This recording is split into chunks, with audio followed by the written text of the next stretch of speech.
Ulama kata nak tahu kamu ni anak soleh ke tak? Siapa nak tahu dia anak soleh ke tak?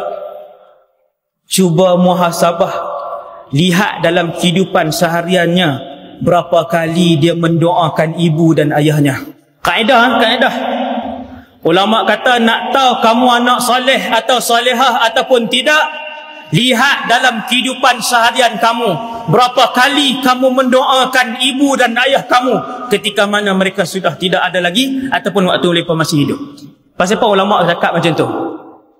Ulama ambil daripada hadis Nabi. Nabi kata ada 3 cara untuk ibu dan ayah kita dapat pahala ketika mana mereka telah meninggal dunia.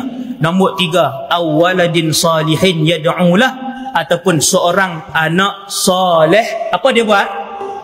Waktu mak dengan ayah mati, anak soleh buat apa? Yad'u lahu, anak soleh yang mendoakan ibu dan ayah. Maka ulama pun sebut, nak tahu petanda kamu anak soleh, lihat berapa kali kamu mendoakan ibu dan ayah kamu. Lihat. Cuba renung 10 saat. Kemarin berapa kali lidah kita mendoakan Rabbighfirli dzunubi wa liwalidayya warhamhuma kama rabbayani shaghira. Berapa kali? Tuan-tuan, ada orang tiap-tiap jam dia doa untuk ibu dan ayah dia diampunkan oleh Allah tiap-tiap jam. Siapa peringat hati dan mulut dia? Jawapan dia Allah. Kerana Allah telah mengangkat orang itu untuk menjadi seorang anak yang soleh. Kan susah. Ada orang alhamdulillah tiap-tiap kali solat dia doa, tak solat tak doa.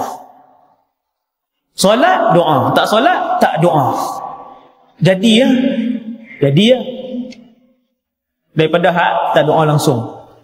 Bila Abu Hurairah dia nak pi, dia kata apa? Dia kata rahimakillah. Ni berdoa depan ni, mak duduk depan, anak duduk tang ni, berdoa terus kat mak. Kita buat ke? Tobat tak buat dah. Tak doa dah kat mak, segan ustaz. Orang tak pernah buat. Orang tak pernah buat. Orang Melayu kita tak pernah buat. Abu Hurairah kata rahimakillah, semoga Allah merahmati kamu, semoga Allah sayang kamu wahai mak, seperti mana mak sayang dan membesarkan saya waktu kecil. Tuan-tuan, apa jawab ibu Abu Hurairah?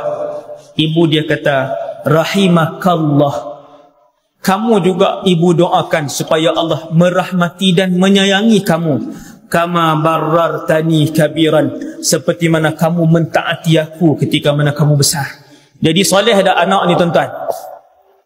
Allahu Rabbi. Kita tak jaga punca redha Allah tu, kita manusia hari ni tak jaga. Jerkah mak ayah guna perkataan kesat ni dalam mana-mana keluarga pun kita boleh tengok hari ni. Inna lillahi wa inna ilaihi raji'un. Jerkah mak ayah buat keluar perkataan kesat ni jadi biasa dah. Hampir tiap-tiap keluarga ni ada wakil. Dia tak tahu waktu dia jerkah, mak tu jadi marah, mak tu jadi kecil hati. Waktu tu juga Allah murka dengan kehidupan dia. Tak usah duk menega besar mana lah. Kalau ketika Allah Ta'ala murka, tak usah banyak duit taruh mana lah.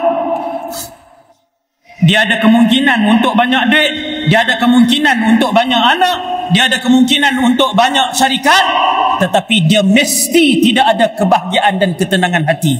Dia mesti tak ada. Ramai orang tak pernah balik berbelas-belas tahun ziarah mak ayah, tapi kaya. Ramai orang konflik, bergaduh dengan ibu dan ayah dia. Anak ramai 5-6 orang, dia kata tak ada apa pun. Sebenarnya dia pendam satu benda. Ada satu sudut besar dalam hati dia kosong. Kekosongan tu tertulis keserabutan hidup.